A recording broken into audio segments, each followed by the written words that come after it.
Welcome to Car Talk with Matty J. This is 98.9 Northwest FM. Another Tuesday night, more car-related topics as per usual. Now I've got my favourite father-son duo in the building. Rob and Harley, what's going on? How's it going? G'day, how are you? Guys got a bit of a tan from a bit of a tan with our European vacation. European. So was it like the National Lampoon National one? Lampoon, it was a bit like that. We didn't get chased or anything, so that was pretty good. Were you driving? What was he driving? A Fiat through? I think it was a Fiat. It was through. Was it through Italy? A Citroen, I think it was. Citroen, yeah. It was a Citroen, and we went through that tunnel where we got stuck. Citroen DS, it was. That's right. He left all the bags and just run. Yeah, we didn't have to do that, fortunately. You didn't have to. No, that's good. That's always a good sign. We did get beeped out a couple of times and people sort of waving their arms at us while we were driving, but other than that, it was good. Did you get any punch-ons in like Germany or anything? Like when you're practicing the dancing? And No, there's no punch-ons. So that was pretty good. Yeah, didn't get to break any major sound barriers, but we got up to about 220 kilometres an hour down the autobahn. So that was pretty good. That's not bad. What type of car was that in? It's a C-Class station wagon. Yeah, C180 station wagon. That's all right. So we're all geared up with all the luggage in there. And doing 200 k's? Doing 220 kilometres an hour. Cars were passing us like we were standing still, but that was all right. Far out. Was it maxed out? It was close to getting maxed out. I think I could have got to about 240, 250 before it. Yeah. It would have, backed off. But I sort of come across, approached a couple of cars, so I had to slow down a bit. And, yeah. So that was good. Well, that sounds like a very fast trip in that aspect. We've done over 6,000 kilometres. 6,100 Wow! Through Europe. And that same car? In the same car. Same car. Gee, so what did you? Tell us where you started from. Where did you end up? Well, I spent the first 2 weeks on my own riding a motorcycle through England. You went to the Isle of Man. Isle of Man TT races. How was that? Crazy. All the motorcycle riders are absolutely crazy. They're insane, right? They're insane. They're just overtaking on blind corners, just no regard to the speed limits or the law, even where there were speed limits. At one stage I was doing 120 mile an hour, and I had bikes passing me at 120 mile an hour. Jeez. There's no speed limit. It's parts of the mountain, just as fast as you want to go. Far out. It's just like our back roads at King Lake. Yeah. That's a great quality of roads. They're rough. They're not smooth everywhere. There's no shoulders in some places, just brick walls. Houses come straight to the... One mistake and it's all over. It's pretty much all over. About 3 people got killed racing throughout the 2 weeks, yeah. You're kidding. No, that was...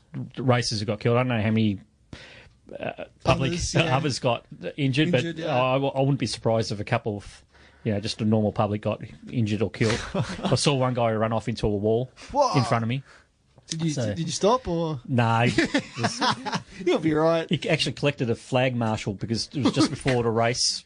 Airbags. Starting it. Well, they'll actually hit those big rubber tyre walls, so it's crazy. Absolutely crazy. They had the Mustang police car there and a Focus RS as their highway patrol cars. That would have been pretty sick. So that was pretty good. So they had some pretty nice cars around the track.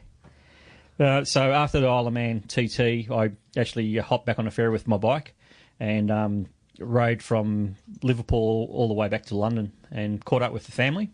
Okay. So we done our bit of a London trip and then caught a train from London to Paris, done all the sightseeing stuff in Paris. And then a train from Paris to Stuttgart. And that's where our trip really started, I think. The best part's coming up. Mercedes Museum, Porsche Museum, BMW Museum, and factories. We've done the factory tours. That was in Germany first. So that was I was going to say we were doing Lamborghini next. And Munich was BMW. So we hired a car in Stuttgart and started driving down south through Munich, Stuttgart, Munich, once we'd done the factory tours. And they're a sight to see on their own, the factory tours. From there, we went to Vienna, Budapest, Venice, Rome. Bologna. Bologna. That's what we said.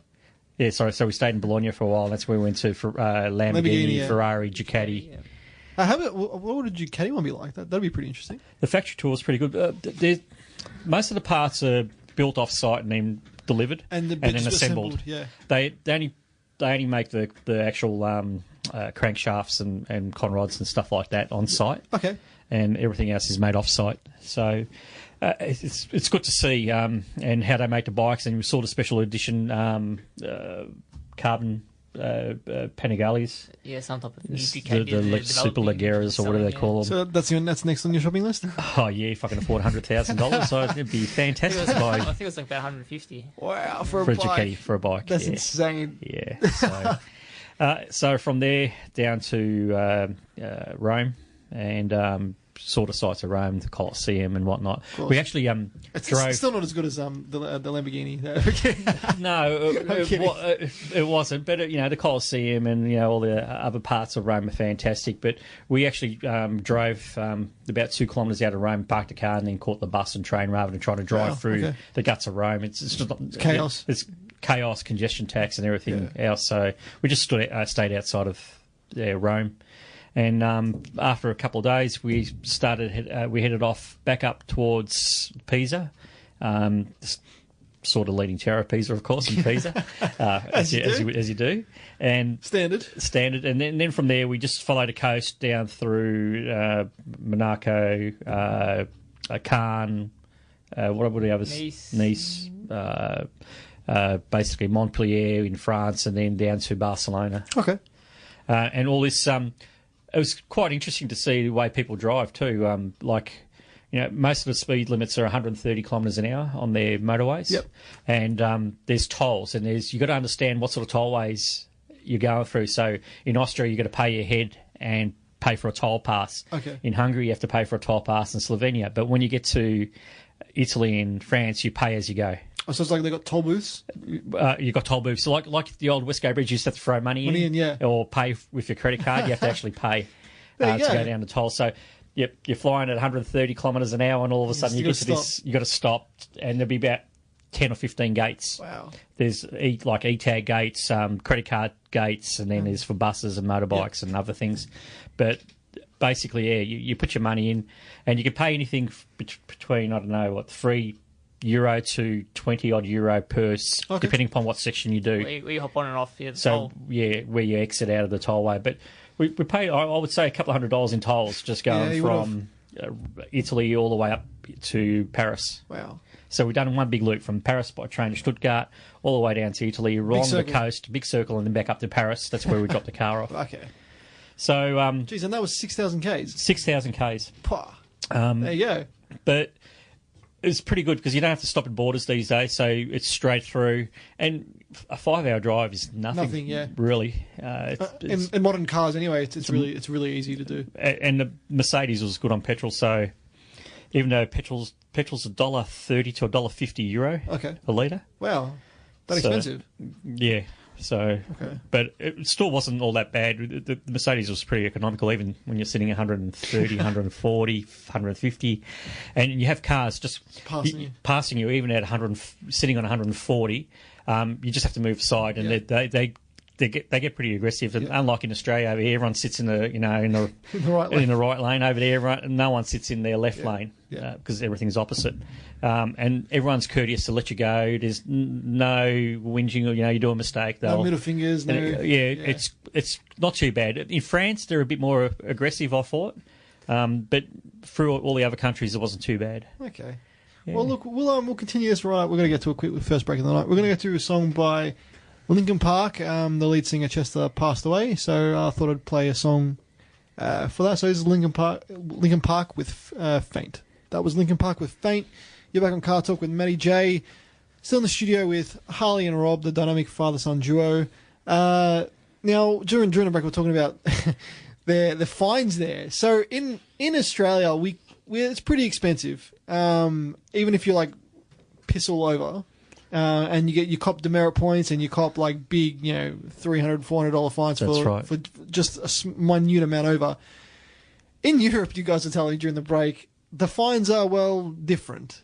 A little different. So Harley was saying that if you go 20 kilometres over limit, and by the way, the speed limit on a freeway there or motorway is 130 kilometres an hour. Did you feel safe on that freeway? I'm asking Absolutely safe. And that's the thing. No time did I feel like I was in danger in any way. Everyone drove their cars, not like over here. They sit in the wrong lanes. They don't watch where they're going. They're looking at their phones. Everyone drives over there. And actually, even in town, where we see people with their mobile phones It's illegal, but they don't enforce it. They don't enforce it. So, but yet everyone moves along. There's no arguing. Everyone seems to move through the traffic, through the roundabouts. There's no lines with arrows marked on the roundabouts, but everyone seems to get through a roundabout without smashing into each other. There you go. It all seems to work real well. What's going on, Australia?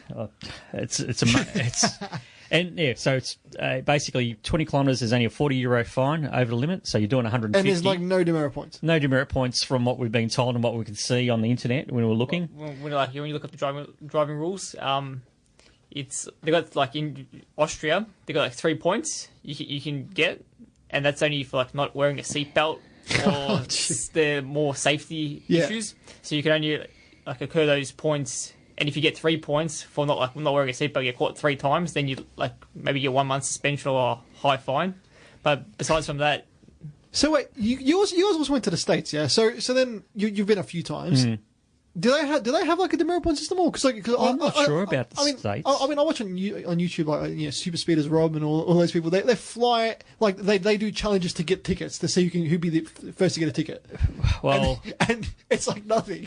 I know when I was driving back from Nevada into California, I was sitting on probably 90 mile an hour in a 70 mile an hour zone. Yeah. And this police car come from nowhere. She pulled me over, highway patrol officer. I thought, I'm going to get the book thrown at me the whole lot. She goes, you know why I pulled you over? She goes, because you pulled in too quickly when I saw you. You're kidding. That's the only reason why she pulled me over. Not because I was speeding or anything. It's because I panicked when I saw a police car and I pulled to the side. So she pulled me over for pulling over too quickly. That's unbelievable.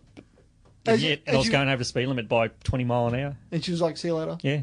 That's nuts. So, what the hell? look, I think, look, in Australia, they should strongly enforce a lot of the laws because there's a lot of idiot drivers. Yeah. A lot of people who are in a car who aren't really driving a car, that they just sit there, and don't care about the rest of the world and basically get everyone else frustrated while they're driving. And I think that's the issue, that people aren't courteous over here at all. They're not, they won't pull over when they see you. They just stick in their lane. I'm sticking on the speed limit. Too bad. Too bad, yeah. What are you going to do about it? Yeah. What are you going to do about it? And it's an attitude thing. It is a bigger time an attitude thing. And I think Australia needs to change its attitude in driving. They really do. Yeah. We've spoken about this quite a lot on the show. It's as I said, you guys are pretty well travelled. You've been all over the place, and for you guys to come back and say how much. Just it's not relaxed, but everyone just kind of focuses on the road there, and like just is courteous. They'll let you know if you've made a mistake. Yeah. But they won't like go nuts at you. No, that's right. They'll flash their light at you once, or they might give you a bit of a toot, and they keep on going. Yeah. None of this. Here they punch on. Oh yeah, you hear of all these road rage incidents. Yeah. And I can understand why you get road rage here because. People don't care and they try to annoy you. Over there, they don't go out of their way to annoy people. Yep. Yeah, so it's a whole mentality thing. The whole attitude needs to change. And even the kids, like when we went to England, they actually have full-on driver training programs for all the 17-year-olds at the Mercedes skid pan, say, for instance, where they can actually learn how to drive properly, how to brake, how to do defensive driving. And they have to do, in Austria, they have to actually do this advanced defensive driving course before they can even... It costs $2,000 to get your licence in Austria. No if you way. don't fail the first time, and everyone usually fails the first time. There you go. Yeah. Yeah, because you have to do... And then after 6 months of having your licence, they retest you again. No way. Yeah, so you go for another test again. Gee, there you go. So, again, I saw on the news TV last night where you're getting people from sort of countries where they don't drive or never had driven before, but yet they've had a licence, they come to Australia and they start driving without going through a proper testing process. So how did you guys go over there, like, licence-wise? Can you guys just drive because you've got an Australian licence there? Or, like, how did that work out? Well, they recommend to get one of those international driver's licence. Did you guys get one? We got one, but we never got pulled over once, and no one ever asked. What about like the rental car? No, the rental car. They just took the rental car company only took my normal driver's license to look at. They didn't even bother about the international license. Really? Yeah. And that was in Germany. And the reason why we hired a car in Germany too was the age limit's lower so Harley could drive, being at 22 instead of 24. Okay. So in France, where you hired a car there, you had to be a bit older, and they only had manual cars, whereas in Germany you had more choice of a car with the autos, bigger cars. Yeah. So we wanted a slightly bigger car. Especially if you're doing so many Ks, you just want something a bit easier, and you got all the luggage in the car, so you just want to just make it as smooth as possible. Exactly. Yeah. But the driving went without a hitch. So basically, we done our trip, finished it off in Paris. That was the other thing too. It was we had our GPS to tell us where to find our hotel, but we needed to find a petrol station to fill up the car before we handed it back.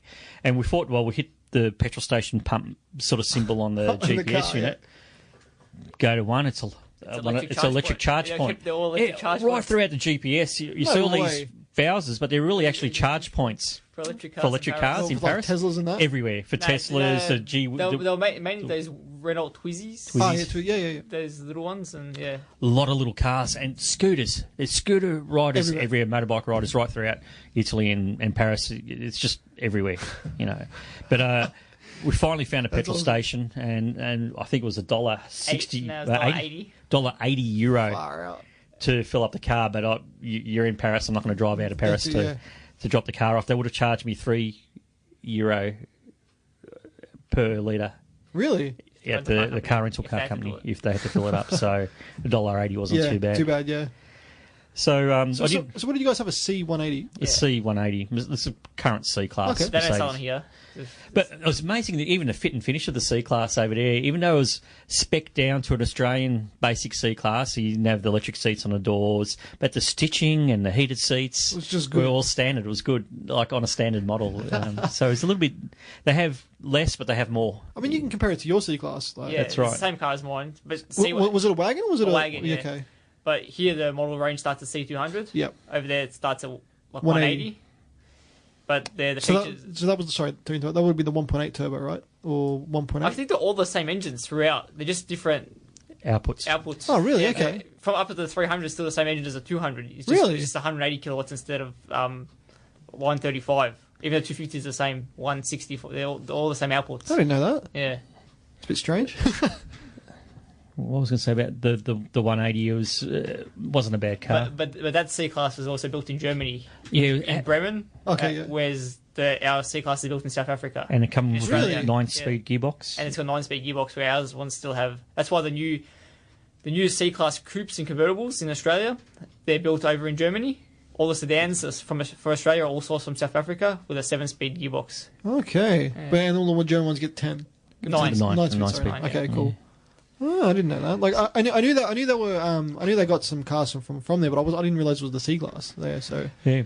The other places we went to, once we finished off in Paris and dropped the car off, we caught the train from Paris back to London for our last 2 days before we headed off home. We went to the Brookfields racecourse. Brooklands, yeah. Or Brooklands. How was that? Oh, fantastic. That's where they had the bank race circuit for the cars. It's all still full of grass. It used to actually be an airstrip as well. So they used to land airplanes and build the Vickers aeroplanes and Concorde parts at that airfield itself until they built the Mercedes test track and Mercedes showrooms and whatnot. So that's the place they had on Top Gear a few times. Yeah, and stuff, right? yeah. You see them, when they have sort of the I think they had a AFX car set or something. Yeah, or, I'm not too sure. Yeah, but anyway, that's the same track, and they've got race cars, bikes, aeroplanes, buses.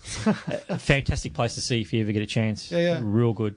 We went to that, and we went to the Ace Cafe, which is where the mod.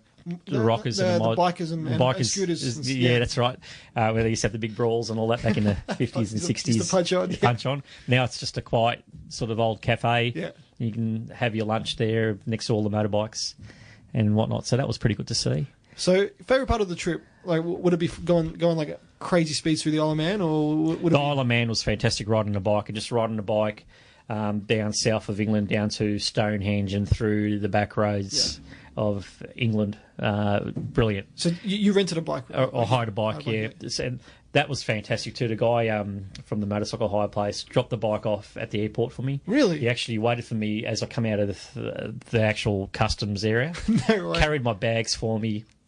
Basically tied all my gear down onto the bike and signed a bit of paper, and off I went. It was excellent. So, and even on the way back when I dropped the bike off, he came over and picked it up and took it. It cost me £100 for the pick up drop off for the whole lot. So that's it was well worth it. Yeah.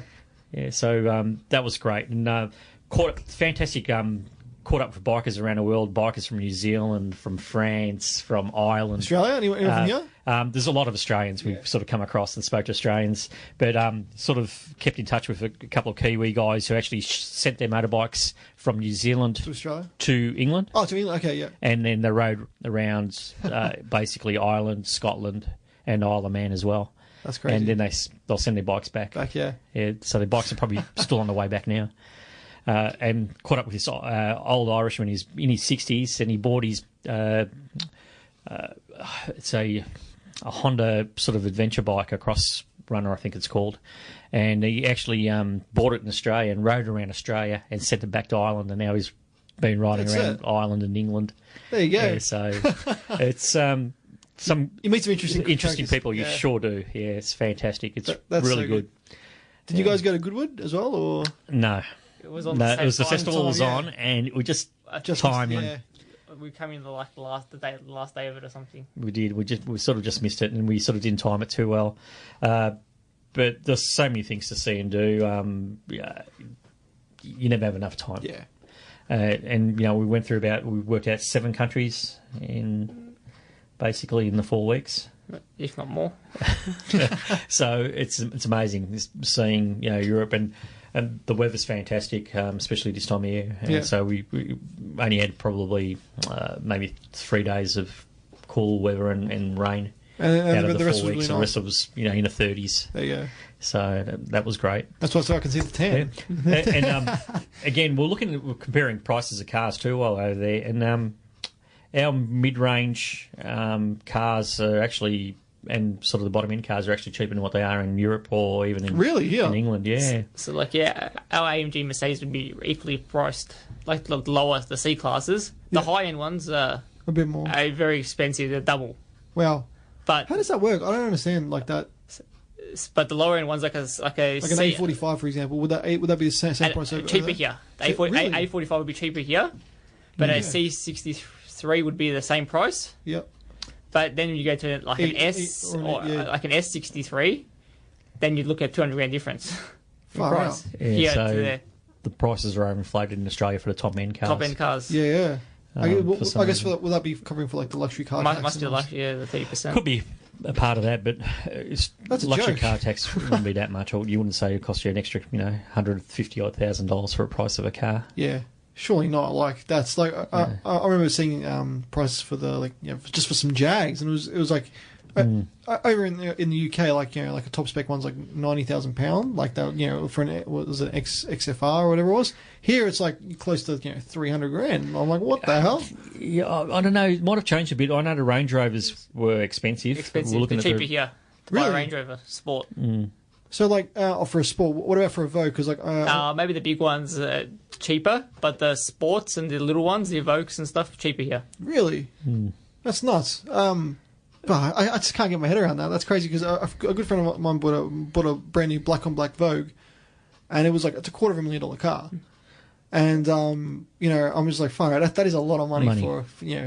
for anything really. That's a house pretty much. So, so it just depending upon what you're shopping for. That's crazy. It's not that cheap, but what is I think cheaper is to actually keep your car on the road. The registration is cheaper. The insurances are a bit higher, but the ongoing registrations are a bit cheaper. Yes. So that was pretty much it about Europe, and back into it, and back to the cold weather. Back to the cold weather. Back to work. Back to normal, I guess. Yeah, life, it's back to driving sort of a Mitsubishi Lancer. So, gee. But we have been doing a bit of work on our Mustang too. We've got carbon fibre spoiler put on it and steering wheel, and we're getting it lowered. And okay, cool. So we're starting to do a bit of work to it, and we're just trying to sort out what sort of exhaust system we're going to put on it. Yeah. So get the exhaust system put on it, just get a bit of work done that way, get it looking right first. And then the performance will come. Then worry about the engine mod. So it's amazing when you start looking at Mustangs and you're looking at what sort of performance mods, and you go into some of these workshops where they're doing these cars and rare superchargers and all sorts of things they're putting into their cars, and they're spending big tens of thousands of dollars and getting their motors going. big dollars being spent on the cars at the moment. So it's amazing. I went into one guy's place. He's just here in Airport West, and I see all the old XEs, XFs with brand new 6-cylinder turbocharged motors in them. Barra engines? Yeah, Barra engines in them. So and good. you go, you never want to come across this AU Falcon and looks stock as a rock. And then it will just and he's destroy got you. this awesome turbo. massive turbo on it, the whole lot. You just don't want to roll up in your $100,000 Mustang and try to go in because you're gonna get chopped. You sure will. So I love the sleeper look though. I reckon it's great. yeah. I've seen a few Barra turbos in an AU. All Ford day there was a really nice Fairmont gear, and it just looked like a standard Fairmont gear. And then he lifted the bonnet, like massive turbo. I was like, oh, like Barra conversion. I'm like, Yep. He's like, this is like pretty much like 11-second car. I'm like, yeah, I don't want to come across that again at the set of lights. And just talking to the guys, you're saying that he done up an old ZF sort of Fairlane. Yeah. It's got turbos in it and whatnot, and it goes at 100 kilometres an hour. It goes sideways when you put your foot on the floor. So there's some very fast awesome, sleepers out there. So good CarTorque top tip: be careful who you choose to have a go at. Exactly. Yeah, you just don't know. Don't know. You just don't know. Oh, that's funny. So if you got your nice looking Mustang, you're going to be crying. Yeah, big time. I mean, well, so what are you considering doing to the Mustang? So you said lowering. Are you going to go springs? Are you going to go coilovers? Or no, just springs. We're not going to go coilovers. At the end of the day, it's not going to be a track car, and it's never going to be a good track car anyway. Really, they're not too bad on the track though. Look, they're all right, but there are better cars if you wanted to do that sort of stuff with it. It's a muscle car, so you're going to keep it at straight line stuff, Yeah, all right. It goes through the corners all right. You can't sort of knock it. So we're going to do the suspension. We're just debating. We might have the side exhaust coming out through the front of the back wheel on the seals. So there's different types of exhaust systems or brands, so we'll look at those. Yeah. I was thinking I was looking at some sort of bimodal exhaust system that we're going to put on it, but now I go, well, you can get like a Varex, but we just want it loud. Yeah. You've got to make it sound like a V8 should. A V8 should, yeah. I don't know how long it'll last before you get an EPA ticket on it, but we'll see how we go with that. A good mate of mine got done in his. He had you would have met him, Adam, with his Astra. Yeah. And he put a loud exhaust on it, but it wasn't like too crazy. And he got done in an Astra for an EPA, okay. So he had to go put his stock exhaust back on, and he's like, bloody hell! Of all the cars, if you got an Astra, I mean, come on. Yeah. So, but look, at the end of the day, I think you just got to be sensible about where you drive and how you drive it, and what you do. There's time and place for everything. Yeah, exactly. And so we'll do that. And talking to some of the guys who soup up the cars, he goes, look, everyone's going to superchargers, massive superchargers. He goes, I'm old school. I like naturally aspirated motors and stuff like that. And he's looking at like tunnel rams and stuff like that, but with injection rams on Coyote motors. And there's baller systems. And I've seen the baller individual throttle by ITBs. For the Coyotes.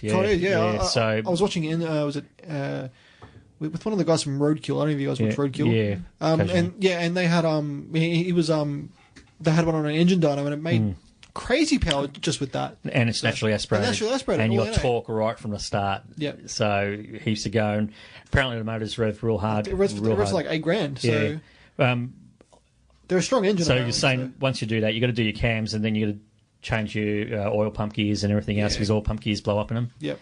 So you got to like the Barras anyway. Yeah. So you got to actually most Fords for some reason the oil pump gears need to be replaced. Yeah. Once they start revving too hard, and that's why they try to keep them at a certain rev range so they won't go over it. I've heard some of the reasons why the oil pump gears go in, especially like the Fords, is that the vibrations, like up high, like especially if you're like banging it into the red line, like the constant like shudder, it just shatters shocks them, and that's enough to build cracks, and then they just shatter, and then there goes your engine real quick. So exactly, it's definitely get on top of that if you're going to. So that's right, exactly. So if you start putting out the power, you're going to have to start doing all the other mods as well. Yeah. Definitely. We're going to get to a quick break. We'll be right back after this. We're back on CarTorque with Matty J. Hashtag not the Bachelor, because I'm not the Bachelor. I don't know if you guys have seen the new Aussie Bachelor's name's Matty J. So okay. He's copied my style, so I was going to make it clear. Hashtag not. I'm trying to start a crappy hashtag. So back to your European trip. You went obviously to the factories. Yep. Tell us a little bit about them, Harley. Like, which one did you like the most, and which one really surprised you? I mean, you guys were telling me you didn't know you had to book in advance, but you guys just rocked up and they felt sorry for you guys. It's like pretty much, yeah. So that happened at the Mercedes factory. It happened at all of them. Pretty much, pretty much all of them. But we did manage to get into the factory tours, and the first one was the Mercedes factory tour, and that was fantastic. Was that with AMG as well, or because I know AMG's got they've got like their own factory, right? No, they don't. Oh, it's all together now. No, only the engines are built Really? off-site. Their E63s and AMG GTs are all built on the line. Really? The engine just comes in 4 hours before the car's about to be completed, No and way. they just drop it in. There you go. So yeah, So basically, where we went in Stuttgart to the Mercedes factory, they had the S class. they built the Maybach. S-Class, the S-Class Maybach, the E-Class, the CLS, what else they built? The AMG GT, Yeah. I like that car. and the armoured S-Class too. Okay. Yeah. They built about 250 armoured S classes A year? don't they? Something a year. I don't know. It's around about 200 odd. I think Yeah. it's a year. Yeah. But they didn't take us in there, so there's some top secret places they wouldn't let us go through. But the tour's fantastic. You actually walk amongst the workers in the On the factory line, on the line. Really? So you have to wear your yellow vests, and they give you a lanyard, you know, Got from like a hard hat Mercedes and tour. stuff. Glasses, the whole lot. So Really? Oh, yeah. you pretty much walking there and you're watching the spot welding happening on the panels. You're watching the cars and the dashes coming in automatically into the cars, and they're all That's done. cool. There's no manual handling of the dashes when they get assembled. It's all done By by the robots. yeah. by robots. Yeah. So there's a lot of automation, but at the same time, there's again a lot of hand assembly as well as you go down the line, and there's a whole lot of checks in quality and assembly as you go right throughout the line. It's to the point where they actually then do your panel checks and everything and all your gaps with lasers. Really? Wow. It's quite extensive. It was pretty impressive watching the Mercedes factory. Get like going. work. Yeah. Yeah, work. Yeah. Basically, they do. Do they make the engines on site? No, I think all the engines come in off-site. Yeah. From like Other- From other, So- like, so so the obviously- AMG comes in from the AMG, AMG, yeah. plant, or the engine plant, where they're hand built, and they got must have another engine plant somewhere else. Are all the AMG engines hand built, even the 4-cylinder ones? Like they all done, or I'm pretty sure it's just the V8 or one. I'm pretty sure it's the just V8s. yeah, That's I'm what pretty sure I'm it's just V8s, yeah, because I know the new 43s and stuff are not hand built; Okay. they're mass produced. Yeah. Yeah. So went through the factory tour, and they actually take you by bus through the plant and around, and then take you into different Yeah. parts of the assembly line and, Okay. and go through and show you every stage of the car being built. Basically, when it's when they call it, when it's an undercoat, Like the body in white. in body in white, Yeah. that's Yeah, what I and call then it. you see it's got like overhead gantry that goes into the next paint booth. You can't go in there because of the paint. It's a Oh, paint shop. yeah. Yeah. But then you see the cars come out in the then you go to the production line. You see them getting all Doors get taken and basically off. driven off the line Yeah, yeah. at the Wow. end. So you walk through the whole thing. That's pretty cool. You can't take photos, so it's all memory. It's all, yeah. Because inside when you drive around the bus, you see the new A classes testing. You got the new G wagons going around the test track, Yeah. all camoed up. Yeah, well, I Oh. mean, they've got to like kind of hide their their latest tech because they don't want the next people So to get ahead. we didn't see any the X class going around anywhere, but we saw a few cars in camo outside of the factory around Stuttgart being tested and whatnot around outside through the town. Like you see a few of their cars with weird features in them, like a GLE's not meant to have a heads-up display in it, but there's some of the GLEs parked around in the car parks had heads-up displays in them, and Okay, so I guess it like trialing and airing yes, and stuff. yeah. Did you guys get to go to Nürburgring? No, that was further north. Yeah, So we didn't get a chance. So I don't think the C class would have liked it too much. So no, we didn't take it down there. I think there might have been some sort of clause in the actual Do not go to Nürburgring. Europe car, hire. And there is actually a sticker on the windscreen. it says 210, and we've done 220. You're not supposed to go over 210. There you go. So, but anyway, so did the factory tour, and then we the following day, we actually done the museum tour Okay. of Mercedes, and it's fantastic because my wife goes, "Oh, you know, like all you want to do is go and see all the cars. I don't want to go." You know, on she goes. But when she actually got into the Mercedes museum, enjoyed it. she actually enjoyed it because it had all of the European history. Yeah. Right throughout, with even when Elvis came the to wars the wars and all there you that. go. So they tie in all the European Big history events. with the big events, Yeah. with the cars, and when with milestones of the car when it was built through, and they actually had pretty much every model range you can think of, and then some with their prototypes and all their MotoGPs type cars and whatnot. Yeah. The GP ones. So they had buses, trucks, and the museum's like the Guggenheim. You Wow. go down the spiral. You start at the museum top and then you make your way down to the bottom of the basement. So, question: did you guys see any W124s like mine? Yeah, we did. That was a did. joke. No, we did. But the limited edition ones too, weren't they? They were like the AMG ones, like rare ones. And Oh, like the Hammer, like the was the black? yeah, or- the black coupe. that wasn't. It was a coupe. No, it was no. they were sedans. what do they call it? The Evos, stuff like that. No, they were just like 190, but the AMG tune ones, like yeah. special. yeah. So there were so many different cars. Yeah. You just like it's sense. You overload your senses. Like you just Just too see much, Too yeah. much. But so once we done the Mercedes factory, we actually then went to the Porsche Museum. They had a factory tour, but we missed that. missed the factory tour, but we ended up going through a museum. That's pretty nice to see too. And they had basically, it was a lot smaller than Mercedes, of course, because they've got sort of a lot smaller range of cars. But every museum that we went to had a dealer and showroom next to it. Oh, really? Okay. So you can go and see their brand new cars and go and buy a car if you wanted to. If you were sold on the history. And a lot of the factories you can pick the cars up from. Yeah. So like Mercedes, you basically order E-Class, it comes at the line to the bottom, they would detail it and you pick it up from there. From the And you factory. drive it around the front gate in front of the big Mercedes emblem. That's awesome. You take a picture with it and drive it out home. Right out. That's cool.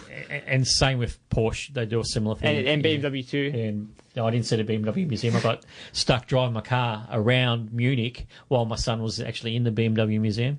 Hey, well, what the hell? How did that happen? Couldn't find a parking spot. You're kidding. They had the Guns N' Roses concert on At the BMW arena. at the BMW arena next door. Could not find a parking within 10 kilometres. It was like all the streets were shut. So I jumped down the freeway and jumped right around. Walked over the freeway you had to get to the BMW museum to see the BMWs. You got there, Harley. Yeah, that's the main thing. You got there. I didn't. So now I have to go back. Then you'll have to drive 10 k's around, and will he? Next time you're going to drive while I look at the museums. So that's I brilliant. was pretty disappointed. But you can say a bit about the BMW. They had everything. Didn't they? I only got about 45 minutes before it closed to walk around it. So it was kind of more of a run. Yeah. But it's kind of like they've got one building where they deliver the cars through, and the museum's similar to the Mercedes. It kind of spirals, but much smaller, the spiral. Yep. But it's kind of in ground type building. Okay. Yeah, so kind of like sunken into the ground. Yeah. And just a lot of history of the BMWs, all from 3 to 7 series. They had them all stacked on top of each other and that kind of stuff. Yeah. Yeah, so the displays were fantastic for all the cars. And so we're pretty much sort of main German manufacturers, with the BMW, Mercedes and Porsche. We thought, well, that we'll give it a bit of a rest so the wife can have a bit of a break from cars. So she's not too carified? Exactly. So, but look, she didn't complain once. That was good. So She didn't come to Lamborghini, though. she didn't come to Lamborghini or Ferrari. the Ferrari and that. She spent a day by the pool while Harley and I... Sipping on margaritas while you guys were... Pretty much, yeah. So while we were going to Ducati, and again, the Ducati factory was fantastic. They had a lot of history with their Ducati, how the factory started, the museum part, when they used to make transistors for radios and whatnot. That's how they started. Okay, I didn't know. So it was actually a radio company, electronics, and yet their electronics are crap. Work that out.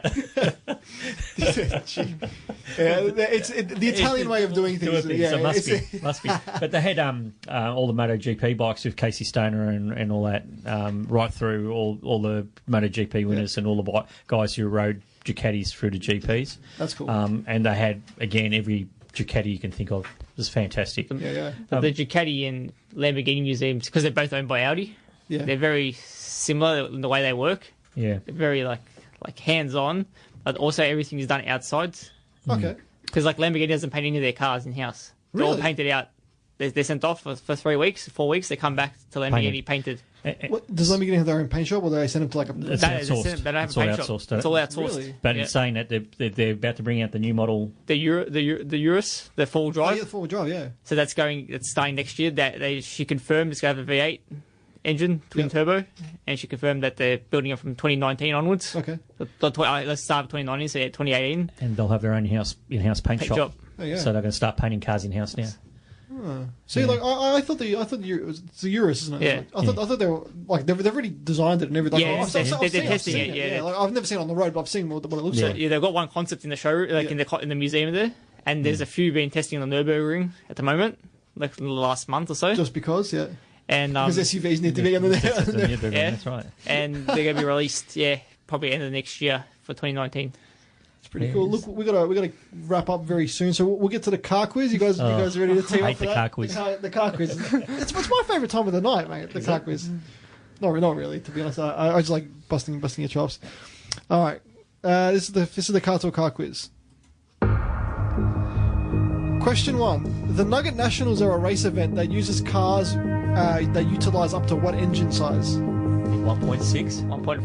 1.5 it is. 1.5, I'll pay that. Question 2. The original Honda NSX had what size engine displacement?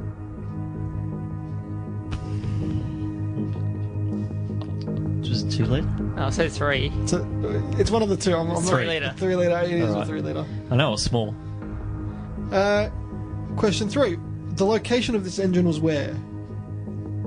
In the NSX. Mid-mount? It was mid-engine, yes. Question 4. VTEC stands for what? Is it variable valve timing? That's the start of it. That's the first 3 letters. Variable valve timing. Yep. Electronic. There's electronics in there. Cam or something like that. I'll give you half a point for that. It's variable valve timing and lift electronic control. Well, yes. Well, I'll give you half a point. yeah. The Lexus LC 500 has what type of engine? It's a V8. It is a V8. Don't know what size, 4 point something, wasn't it? It's alright. It's a V8. I'll give you that. It's a 5 litre V8. It's a 5 litre, okay. Question 6. True or false? There is a hybrid version of the LC available. I'll say true. It is true. They are bringing a LC hybrid. Jeez, you guys are pretty doing. You guys are doing very well tonight. Question 7. Tickford offer currently 2 cars for upgrades. What are they? A Mustang and a Ranger. That's correct. Question 8. True or false? America had the LS3 in their Chevy SS before we got it in our Commodore SS. LS3. LS3. I think that'd be true. It is true. They had the LS3 before us. Yeah.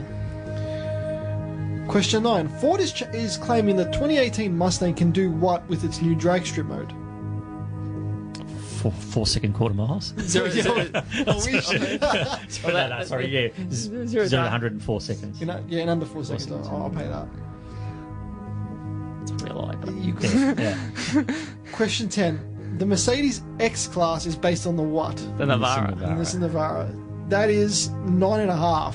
Oh, awesome. That First is time. like equal the best score we've ever had on CarTorque. There you go. There you go. Well, I hate the Oh, car yeah, quiz. They were easy questions this week. weren't they? Easier. I admit, I've given you guys some hard ones in the past. But, I'm going to get to a break. The previous song was by Kimbra. That was called Warrior, which is a really good track. She's from New Zealand, and my brother's in New Zealand. So what's up, Luke? I know you're listening. But we'll get to our last break, and then I'll be right back after this. You're back on CarTorque with Matty J. That is all we got time for tonight. Thanks again, guys, for coming on. Thank you. Thanks. You guys got 9.5, so it's not too bad. It's not too bad. It's very good on the car quiz. And I'll have to get you guys on again in a few weeks or whenever you guys are free. So thanks for coming on short notice. Tune in next week, 7 p.m. Usual time. CarTorque with Matty J. We've got obviously all new car-related topics. Like our Facebook page, it's CarTorque TORQUE with Matty J. Like and share that. We've also got our podcast. So if you miss any of our previous shows, we're on shoutengine.com as well as we're on iTunes now. So Subscribe, rate, and review our podcast so we can get higher up in the podcast charts. But in the meantime, thanks again, guys, for coming in. Yeah, see you next time. Take it easy.